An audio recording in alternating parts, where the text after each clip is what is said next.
Olá, meus queridos irmãos e irmãs, Deus abençoe cada um de vocês. Sejam todos bem-vindos e bem-vindas para mais essa meditação do Senhor. E hoje nós celebramos, a igreja celebra o 10º domingo do tempo comum. Vamos ouvir e meditar essa palavra que hoje, de fato, é uma palavra cada vez mais assim, algo de nos puxar a nossa orelha, Jesus que vem nos falando a todo domingo, colocando palavras em nosso coração, nos trazendo ao encontro do Pai, nos colocando diante do Senhor.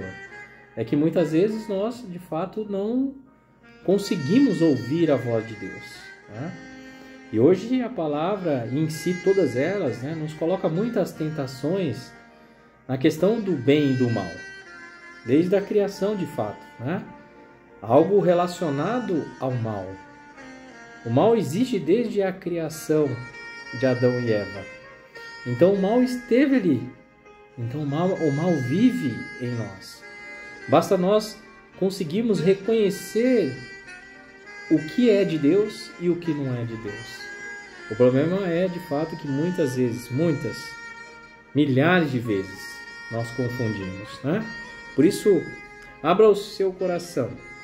Permita que essa palavra possa não só entrar no seu ouvido, mas penetrar na sua vida, na sua alma, no seu coração. Então, pare um minutinho o que você está fazendo para meditar na palavra de Deus. E quando você ouvir a palavra de Deus, deixa que ela flua na sua vida. Igual uma corrente de água, quando é aberta, que vai se levando até rumo a chegar a parar em algum lugar, Então permita que essa palavra vai entrando na sua vida, que ela vai penetrando na sua alma, no seu coração, para que você sinta de verdade, Hoje, essas palavras nos saem tantas coisas que nós poderíamos falar aqui o dia inteiro. Mas eu quero tentar tirar coisas importantíssimas para ser tocado de fato no nosso coração. Porque hoje a modernidade nos afasta de Deus. A tecnologia nos afasta de Deus. Tantas coisas hoje que acontecem na nossa vida que nos afastam de Deus. E por isso que nós temos que manter firmes, ouvindo a palavra de Deus, meditando a palavra de Deus, estando na casa de Deus. Então abra o seu coração, vamos juntos ouvir a palavra hoje retirada de São Marcos. O Senhor esteja conosco, Ele está no meio de nós. Proclamação do Evangelho de Jesus Cristo segundo São Marcos. Glória a vós, Senhor. Naquele tempo, Jesus voltou para casa com os seus discípulos e de novo se reuniu tanta gente que eles nem quer podia comer. Quando souberam disso, os parentes de Jesus saíram para agarrá-lo, porque diziam que ele estava fora de si. Os mestres da lei, que tinham vindo de Jerusalém, diziam que ele estava possuído por Beelzebu e que pelo príncipe dos demônios ele expulsava os demônios. Então Jesus o chamou e falou em parábolas. Como é que Satanás pode expulsar a Satanás? Se um reino se divide contra si, mesmo ele não poderá manter-se. Se uma família se divide contra si mesma, ela não poderá manter-se. Assim, se Satanás se levantar contra si mesmo e se divide, não poderá sobreviver, mas será destruído. Ninguém pode entrar na casa de um homem forte para roubar seus bens sem antes o amarrar. Só depois poderá saquear a sua casa. Em verdade vos digo, tudo será perdoado aos homens, tanto os pecados como qualquer blasfêmia que tiveram dito. Mas quem blasfemar contra o Espírito Santo nunca será perdoado, mas será culpado de um pecado eterno.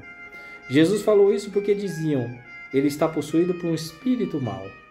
Nisso chegaram sua mãe e seus irmãos. Eles ficaram do lado de fora e mandaram chamá-lo. Havia uma multidão sentada ao redor dele. Então lhe disseram, tua mãe e teus irmãos estão lá fora, à tua procura. Ele respondeu, quem é minha mãe e quem são meus irmãos? e olhando para os que estavam sentados ao seu redor, disse: Aqui estão minha mãe e meus irmãos. Quem faz a vontade de Deus, esse é meu irmão, minha irmã e minha mãe.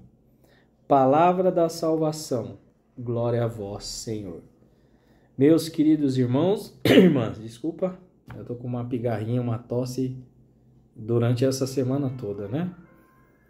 Mas que alegria podemos estarmos aqui juntos novamente para meditar essa palavra tão bonita que acabamos de ouvir.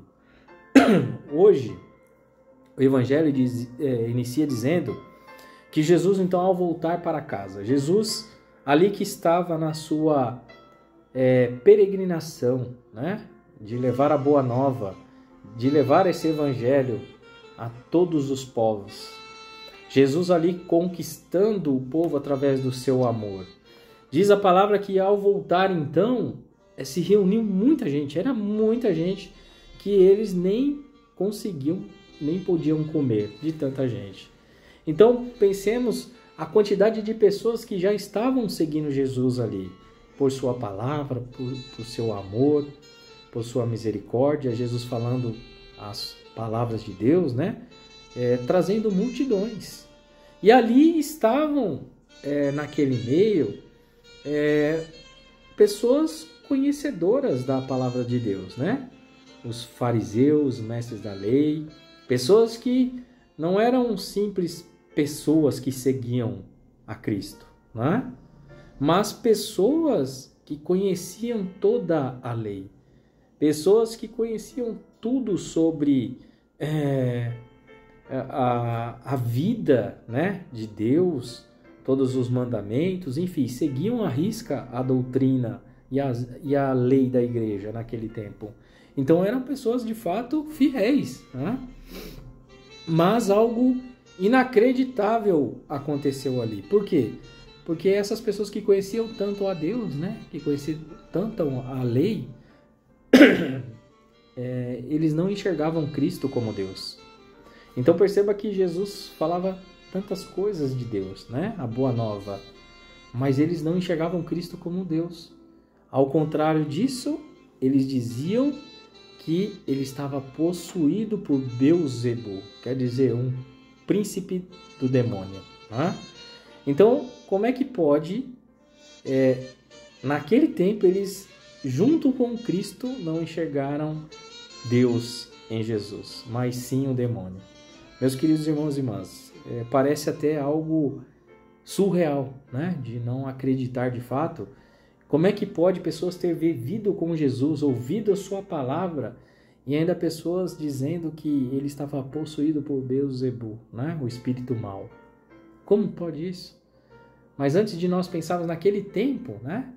E hoje, atualmente, que ainda assim existe milhares de pessoas que atribuem Cristo a não Deus, né? A exemplo, não só a Cristo, mas, por exemplo, o Papa. Quantas pessoas atribuem o Papa como a besta, né? Que veio para trazer as coisas ruins, enfim. Quantas coisas a gente ouve? Então, quer dizer, pessoas que dizem mal da igreja, né? Da casa de Deus. Então, atribuindo, né? Ao invés da santidade, atribuir a maldade no coração.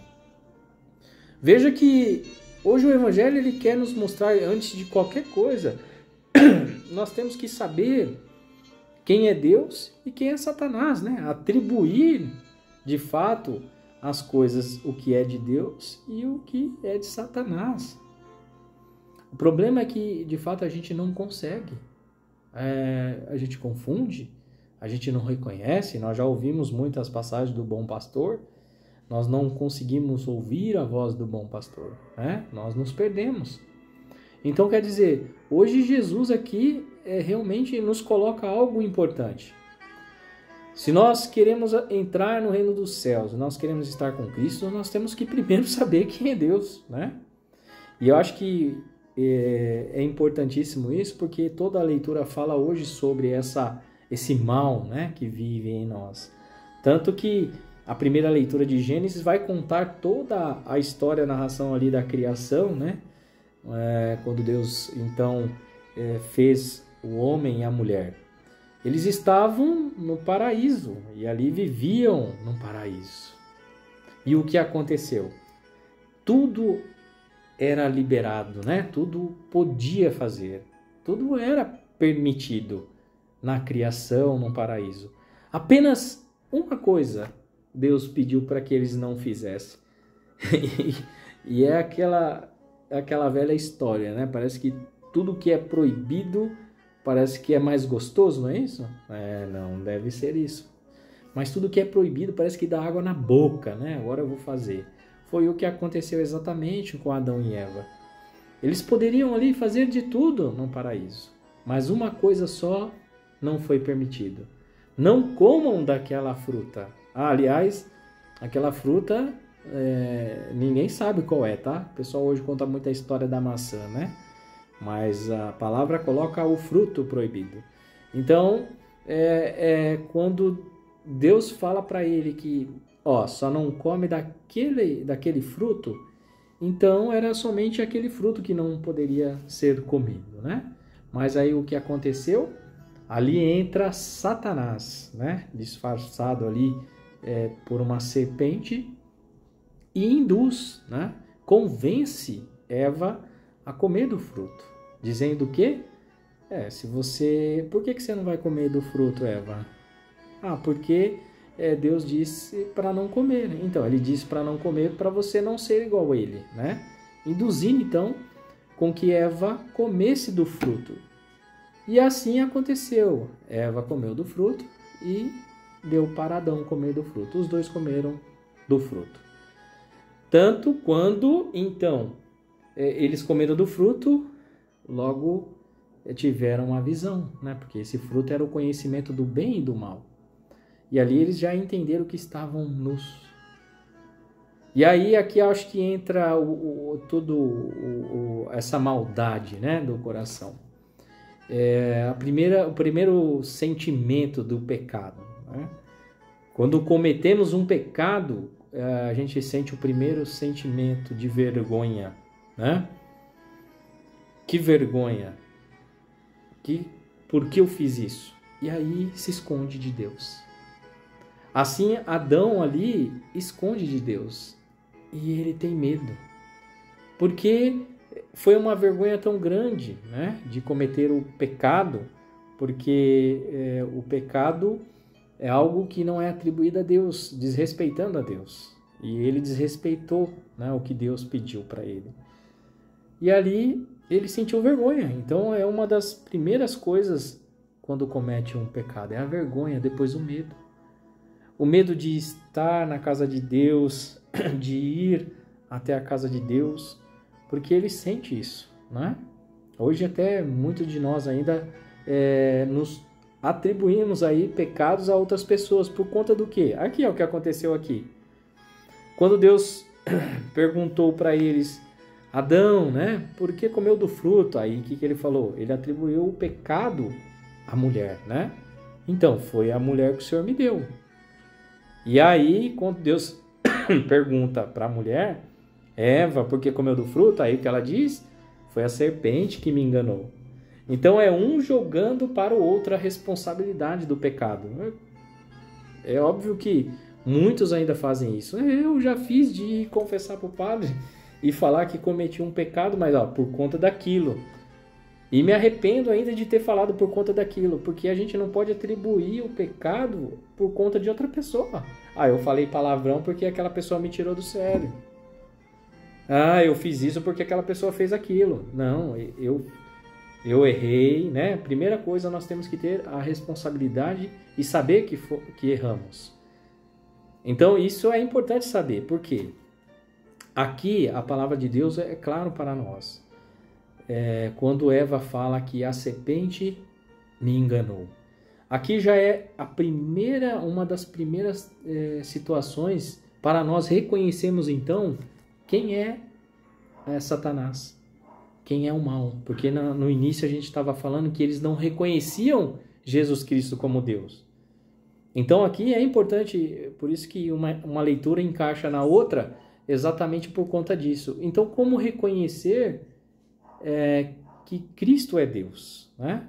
E quem é Satanás? Satanás, então, é todo aquele que engana.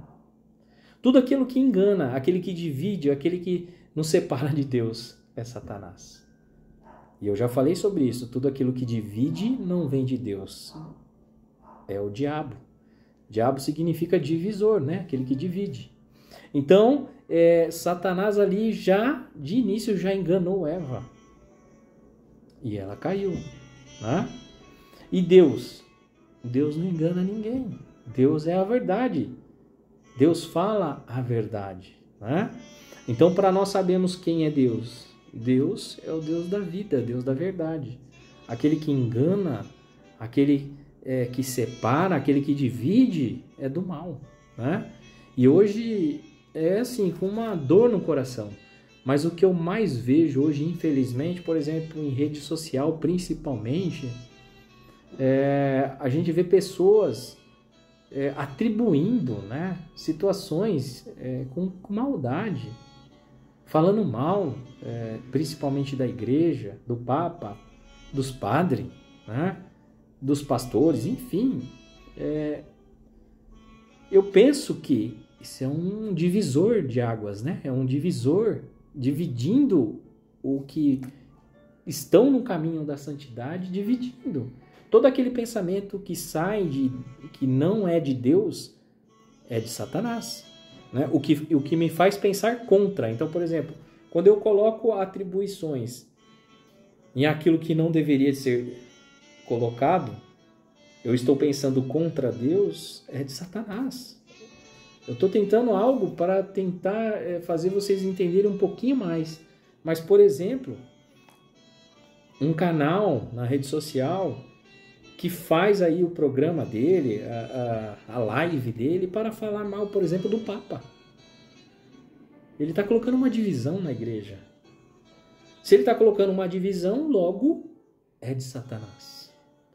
Independente, e eu, sinceramente, eu não consigo compreender até hoje, que independente que ocorra um erro por parte de um sacerdote, algo assim, e a pessoa vem colocando em exposição em rede social, falando, né? E as pessoas, milhares de pessoas curtindo, vendo e tal, isso é uma divisão dentro da igreja. Se ocorre uma divisão, quando eu quero dividir pessoas, isso é de Satanás, né? São pensamentos que não são relacionados a Deus. Temos que tomar cuidado isso. Será o que eu estou ouvindo, o que eu estou fazendo, está direcionado a Deus ou a Satanás? Né? Então eu me preocupo muito com isso. Claro que cada um faz o que quer, o livre-arbítrio está exatamente aqui, né? Porque eu também já ouvi muita besteira falando assim, nossa, mas o seu Deus não é misericordioso, bondoso, compassivo, né? Um Deus amoroso, como é que pode então expulsar eles do paraíso, né? Por causa de um pecado?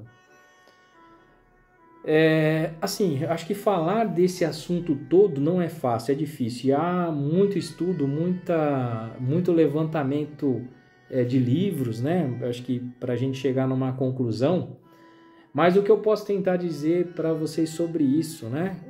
Deus é maravilhoso, como é que pode expulsar Adão, então, e Eva do paraíso? Por conta de um pecado. Eu vi uma leitura uma vez, e eu não me recordo, mas é Santo Agostinho, né? Porque é o grande doutor da igreja. Eu só não me lembro se ele falava, se era um nome em latim, se era em grego, se era alguma tradução que ele viu quando relacionado sobre a expulsão, mas eu vou dizer mais ou menos, tá? Sobre isso. Que a palavra expulsão, então não sei agora se é no latim, no grego, se era uma versão que ele viu na época, que ele estudou, mas era algo relacionado a permitiu. Então, assim, Deus não expulsou Adão e Eva do paraíso. Deus permitiu que ele saísse do paraíso. Aí, assim como o filho pródigo, nós lembramos dessa história toda, quando o menino mais jovem, né, o filho mais novo, queria gastar toda a sua herança lá. O que aconteceu? O pai fez o quê? Permitiu que ele fosse embora gastar. Não expulsou ninguém. Pelo contrário, depois, na misericórdia, o pai acolhe novamente o filho, né? Olha que coisa linda. Isso é de arrepiar, porque se a gente pensar com carinho tudo isso, Deus permite, então, que Adão e Eva saiam do paraíso. E por que isso? Porque era preciso. A partir do momento que Adão e Eva fazem um pecado no paraíso, desrespeitando, né, a Deus, se ele continuasse no paraíso, ele ia viver pecando no paraíso, né? Então foi preciso. Por quê? Ao sair do paraíso, foi preciso morrer, né? Agora o homem e a mulher morrem e nós morremos. Mas o que acontece com isso? Nós estando conectados com Cristo. Hoje, se nós somos aqui, só para entender que é uma coisa maravilhosa mesmo. Jesus hoje finaliza: quem são meus irmãos? Todo aquele que faz a vontade de Deus, né? O final do evangelho é: quem são meus irmãos e minhas irmãs? Todo aquele que faz a vontade de Deus. Aí a gente volta de novo, Adão e Eva. Naquele momento eles não fizeram a vontade de Deus. Então, eles saíram do paraíso. E hoje, quando nós voltamos, então, agora, nossa vida a Cristo. Jesus veio para nos salvar. Aquele que segue a Cristo, aquele que se dedica a Deus, aquele que não peca, né? Aquele que realmente faz a vontade de Deus. Aí volta ao paraíso. Em Cristo nós voltaremos ao paraíso. Que coisa bonita hoje a gente vê exatamente tudo isso, né, dentro de uma leitura maravilhosa. Por isso, assim, não é fácil, meus queridos irmãos e irmãs, falar sobre um tema tão difícil que temos que aprofundar mais e mais e mais. Mas a gente consegue, um pouquinho ou outro, a gente tentar tirar um entendimento sobre isso, né? E Deus nos mostra algo maravilhoso de fato, né? Que nós temos que reconhecer a Deus. Tanto que Jesus aqui deixa claro: em verdade vos digo. Jesus, quando fala isso, ele declara, está sendo solene de fato, dizendo que tudo será perdoado, tudo. Todos os pecados cometidos, blasfêmia, mas quem blasfemar contra o Espírito Santo nunca será perdoado. Então, assim, não é fácil pecar contra o Espírito Santo. Não é para qualquer um, né? O que seria pecar contra o Espírito Santo? E Jesus deixa claro aqui, ó. Jesus falou isso porque diziam: ele está possuído por um espírito mau. Exatamente atribuir bênçãos e graças de Deus a outra pessoa, que não é Deus, que não é Cristo. Então, se nós atribuímos a nossa graça, por exemplo, e dizer que não foi Deus, né? O Espírito Santo de Deus, é um pecado grave, porque nós estamos pecando contra o Espírito Santo. Porque a gente recebe a graça de Deus e nós atribuímos a outro Deus, né? Que não é Cristo. Então Jesus deixa claro isso. Tudo será perdoado, mas pecar contra o Espírito Santo não será perdoado. Então, e eu acredito que não é fácil realizar um pecado desse, né? Mas nós temos que tomar cuidado, porque às vezes a gente fala que não é fácil também, mas se a gente parar para pensar em atribuir bênçãos divinas, por exemplo, em outros deuses, né? Que não é Cristo, por exemplo, isso é um pecado grave, né? É o pecado mortal contra o Espírito Santo. Então parece não ser fácil pecar, mas se a gente for levar algumas coisas em consideração, por exemplo, se hoje eu tenho muitas bênçãos de Deus, né? Na minha vida, no meu trabalho, no meu emprego, na minha família. E quando eu disser isso, eu agradeço, por exemplo, talvez a minha pessoa, né? Por ter conseguido, lutei, claro, eu estudei, mas eu atribuo isso tudo por conta daquilo, né? Que não é Cristo, por exemplo. É um pecado contra o Espírito Santo. Porque nós não estamos atribuindo a graça de Deus na nossa vida. Então, quando nós agradecemos, nós devemos agradecer a Deus pela graça de Deus na nossa vida. Né? Então, eu acho que é mais ou menos isso. Desculpe a demora, inclusive, hoje, mas foi preciso para que a gente possa tirar um pouco de detalhes, né? De uma palavra tão difícil como essa. E não é fácil, tá? De fato, são leituras que, para a gente se aprofundar, requer muito tempo, né? Mas eu acho que vale a pena. Permita que o Espírito Santo, então, de Deus entre cada vez mais no seu coração. Permita que Ele ilumine a sua vida. Para que a gente possa, de fato, ouvir e enxergar as coisas de Deus. Porque muitos de nós, infelizmente, nós acabamos atribuindo certas coisas a outros deuses. Mas só tem um Deus, né? Mas a gente atribui aos outros deuses. Nós acabamos nos confundindo muitas vezes por Satanás que nos engana. E aí a gente ouve aqui e aceita, né? E aí daqui a gente já começa a soltar aqui, fazendo com que outras pessoas também vão sentindo esse mesmo sentimento, né? De revolta, talvez. Ir contra a igreja, ir contra Deus, enfim, tantas coisas. Tomemos cuidado. De fato, a palavra de Deus hoje nos coloca hoje um ponto muito de atenção. Que Deus abençoe, meus queridos irmãos e irmãs. Obrigado, né, por mais essa semana, que essa foi extensa, e até a próxima, se Deus quiser. Louvado seja nosso Senhor Jesus Cristo, para sempre seja louvado. Deus abençoe, em nome do Pai, do Filho e do Espírito Santo. Amém.